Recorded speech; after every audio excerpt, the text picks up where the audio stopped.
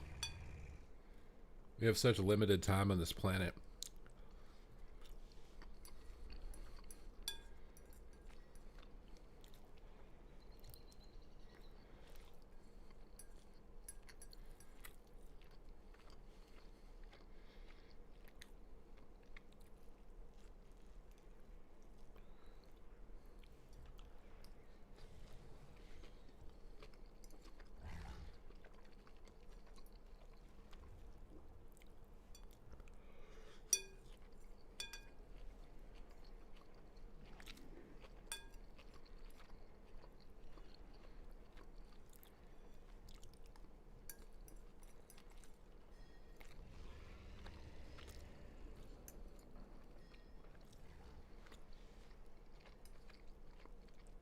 We think so alike. Good.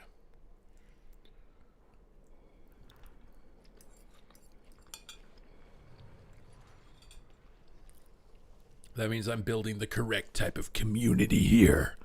Good. Good.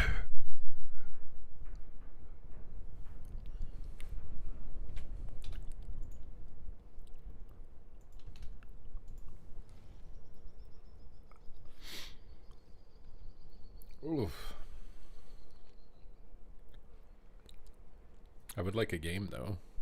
Wait, are the drops over for WoW section or are drops still on?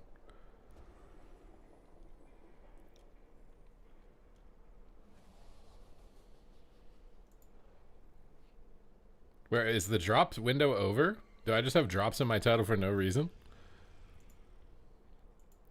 I don't see anyone else having it in their title anymore.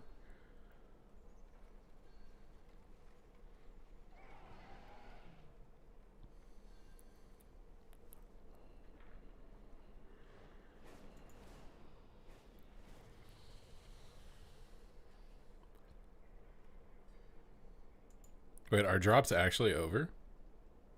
Oh my god, I think they are. I need to change my title. I just got a Q pop though.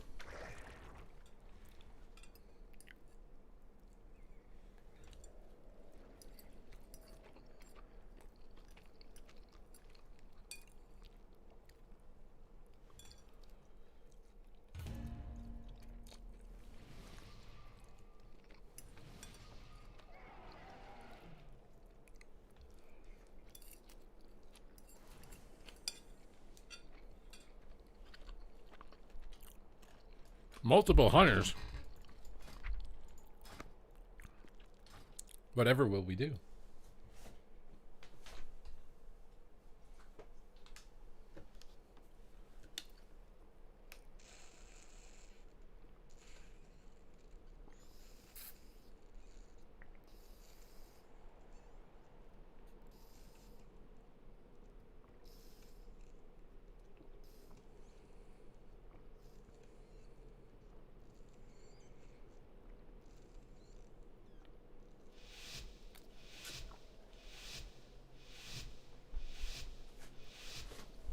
Okay, let's go. It's time to blast.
Wait, what? Where did that go?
Oh, I'm so sad. I mean, I think I was dead there anyways, but...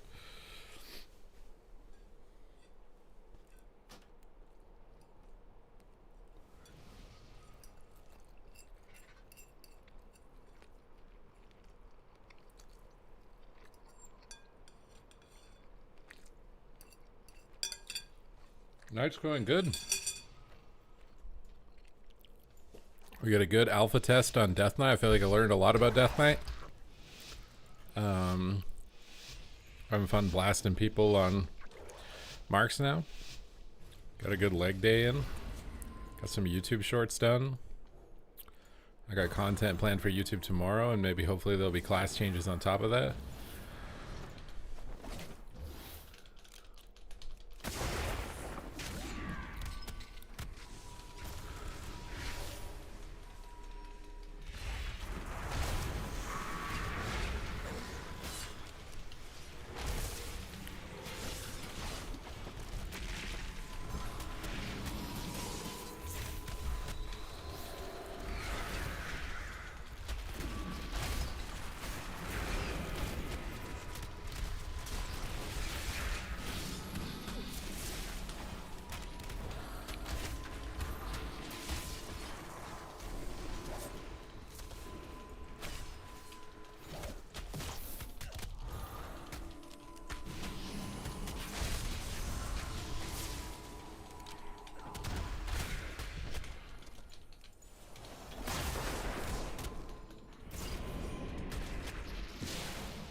Best race for Shaman?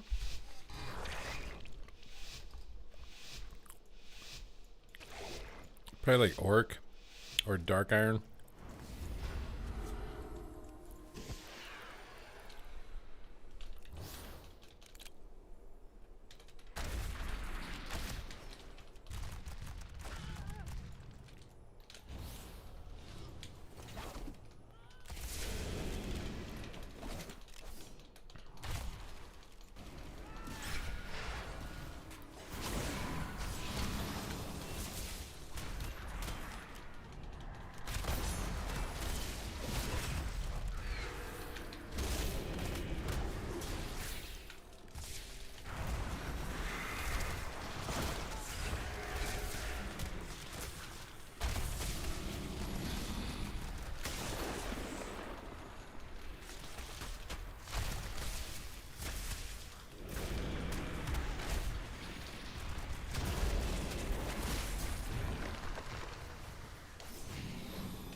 Ugh.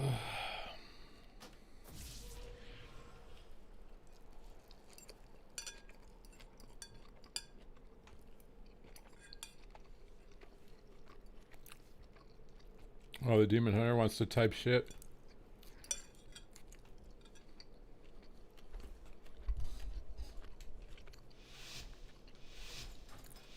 Thank you for your opinion, Random Demon Hunter X. I'm sure you will accomplish great things in your life.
You like playing Kultiran?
What nerfs? Wait, what? They nerf something?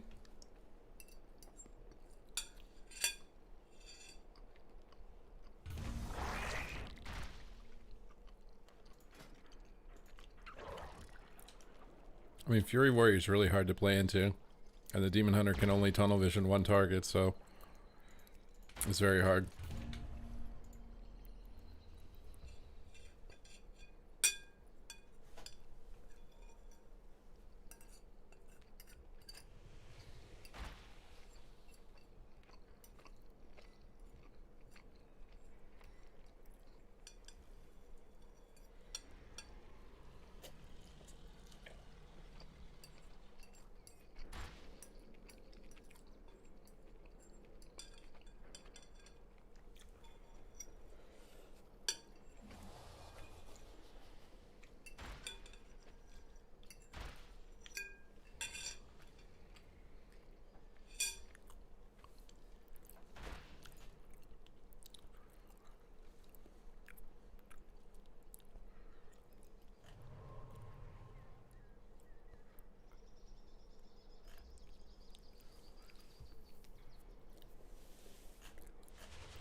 Okay.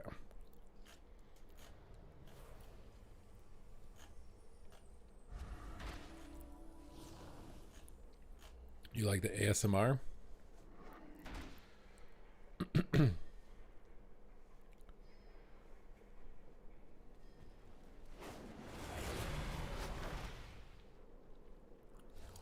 Have you guys seen this new like AI robot that is going to do chores for you?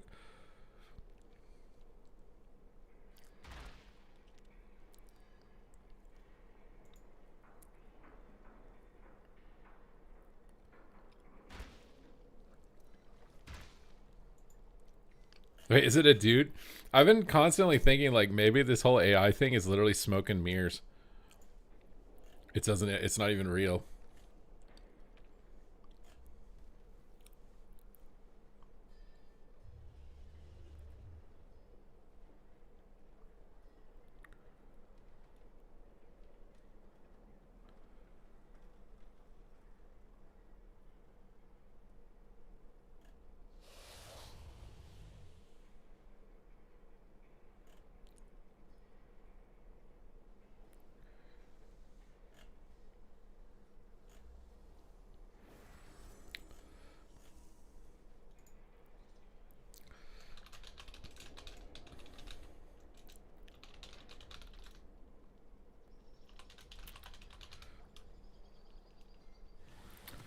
Ugh.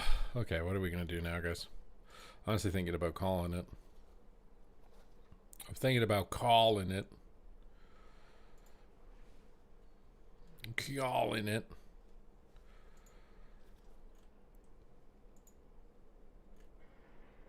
Who can we host? Bro, there's like no one left to host, bro.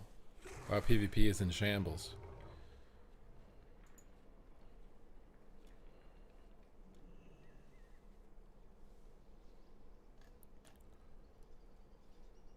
Oof. All right, I think I'm gonna head out, guys.